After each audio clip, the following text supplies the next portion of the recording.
இந்த கேள்வி ரொம்ப அழகான கேள்வி கேட்டிருக்கீங்க. ரொம்ப பிரமாதம். சாயி பஜனையை எப்படி பாட வேண்டும் சுவாமி அப்படின்னு கேட்டிருக்கீங்க.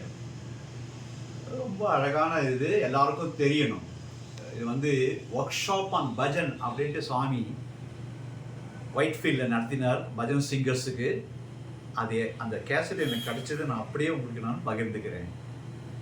இந்த பஜனைன்னா எப்படி இருக்கணும்? முதல்ல பஜனைனாலே இட்ஸ் அ அப்பாயிண்டட் டைம். பஜனை பாடுறவா அரை மணி நேரம் முன்னாடி உட்காந்துருக்கணும்.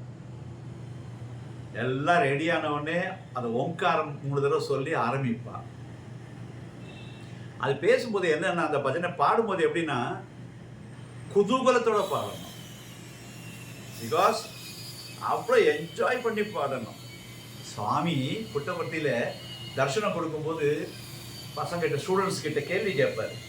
அப்போ ஒரு கேள்வி கேட்குறாரு, இது மாதிரி, who is the person who can lead the bhajan? இந்த பஜனையில யார் லீடு பண்ணலான்னு கேட்டார். எல்லாம் சொன்னான்.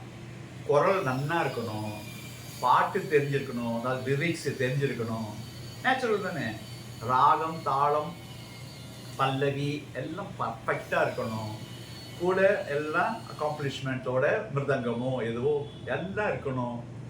சாமி எல்லாத்துக்கும் எப்படி பண்ணுவார், இது உதட்ட பிதுக்குவார், அப்படி பண்ணுவார். அப்படின்லாம் இல்லைன்னு அர்த்தம். இந்த உதட்ட பிதிக்கினா நீங்கள் வேணால் பாருங்கள் பழைய வீடியோலாம். அப்போ பின்னாடி அவர் சொல்ற பஞ்ச் டைலாக் வரும், அப்படி போடுவார். மனசுலேயே விட்டு நீங்கள் அது எப்பவுமே இருக்கும்.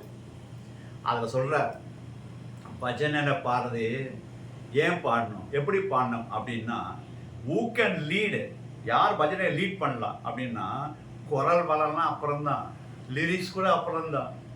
அங்கே பக்கத்தில் சேர் போட்டிருப்போம் இல்லையா சுவாமிக்கு, கேட்டா அந்த சேர்ல சாமி உட்காந்து கேட்டுட்டு இருக்கான்னு நினைக்கிறா பார்த்தீங்களா, அவர் தான் இதை பஜனையை லீட் பண்ணலான்னு. he doesn't bother about the skill, அதெல்லாம் இல்லை. சாமி உட்காந்துருக்க, நான் பாட போறேன், அவரை என்ஜாய் பண்ணணும் அப்படின்னு அவரை சாட்டிஸ்ஃபை பண்ணணும். அவரை சாட்டிஸ்ஃபை பண்ணிட்டா எல்லாரும் சாட்டிஸ்ஃபை ஆன மாதிரி. Coming to the point once again, பஜனையை கை தட்டி பாடணும். இது ஏன் கை தட்டணும்? சுவாமி ரொம்ப அழகா சொன்னார். எப்படி சொன்னார் அப்படின்னா, நம்ம இதயம் இருக்கு பார்த்தீங்களா, இதயவாசி அவர். இந்த இடத்துல மேலே அடி பார்த்தா ஒரு மரமா, அந்த மரத்துல 6 தீய சக்திகள் உட்கார்ந்துருக்கான். காமம், குரோதம், லோபம், மோகம், கரெக்ட், மதம், மாச்சரியம். இந்த 6 கெட்ட காக்கா உட்கார்ந்துருக்கு மேல. அது கீழே சுவாமிக்கு சேர் போட்டிருக்கு, இதயவாசி. இப்போ சாமி சேர் அழுக்க அந்த உட்காருவார, அழகா தொடச்சி வைக்கிறோம் இல்லையா, புது கர்ச்சீப் வைக்கிறோம் இல்லையா, அதே மாதிரி தான் சாமி ரொம்ப அழகாக அதை எதிர்பார்ப்பார், கிளீனாக இருக்கணும்ட்டு. Where there is purity there is divinity.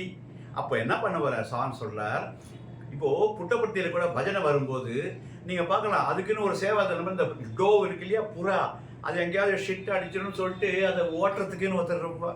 அதே மாதிரி நம்ம பஜனையை கை தட்டும் போது என்ன ஆகுது அப்படின்னாக்க, அந்த காக்கால் தான் பறந்து போகிறது.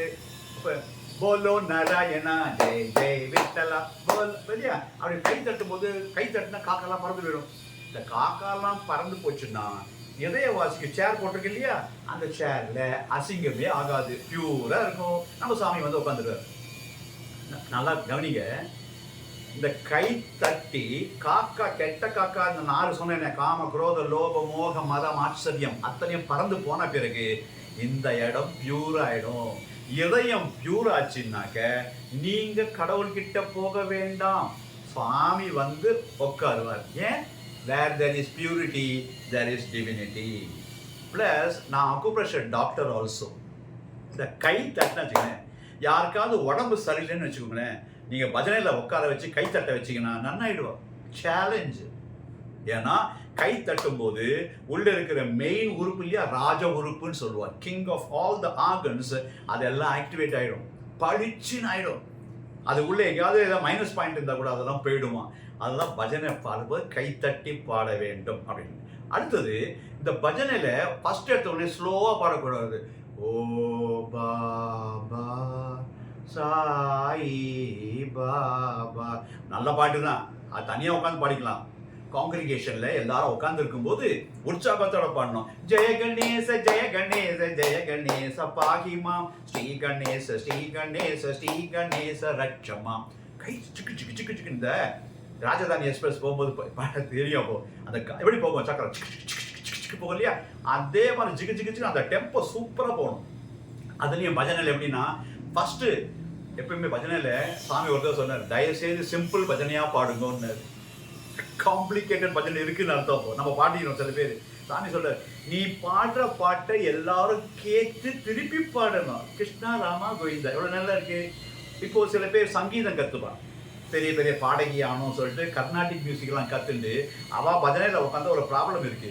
தன்னுடைய குரல் வளத்தை ஸ்டைலாக பண்ணணும்னு சொல்லிட்டு, ஃபார் எக்ஸாம்பிள், சங்கீத ரசிக்க சாரத சதானந்த ரூபிணி சரஸ்வதி சங்கீத, இப்படி பாடினா அது கச்சேரி, அங்க போய் கை தட்டுவா எல்லாம் முடிஞ்ச உடனே. ஆனா இது பஜனை, திருப்பி யாராவது பாடுவாளா? They all go to the first stage of spiritual enlightenment, keeping quiet. சாமி ஜோக்கா சொல்றாரு, யாரும் பாட தெரியாது, மூணு இருப்பா. அப்ப யாரு டெம்போவும் போயிடும் பஜனையில. என்ன அழகா சொல்றாரு. ஸோ அதனால நம்ம என்ன பண்ணணும்னா, பஜனை பாடும்போது சிம்பிளா கிருஷ்ணா ராமா கிருஷ்ணா ராமா கோவிந்த நாராயணா, எவ்வளவு அழகா இருக்கு. இந்த மாதிரி சிம்பிள் பஜனையை பாடு அப்படின்னாரு. நம்ம சத்யசாயி பஜனை எல்லாமே நாமாவளின்னு பேரு. அப்படின்னா 4 வரி தான் இருக்கணும். அதுக்கு மேல இருந்துச்சுங்களேன், இப்போ சில பாட்டு இருக்கு, இந்த சர்வமத அல்லா ஏசு நீ என்றோலாம் இருக்கு இல்லையா, கொஞ்சம் பெருசா இருக்கு இல்லையா, அப்ப 2 தடவை பாடக்கூடாது, ஒரு தடவை தான் பாடணும்.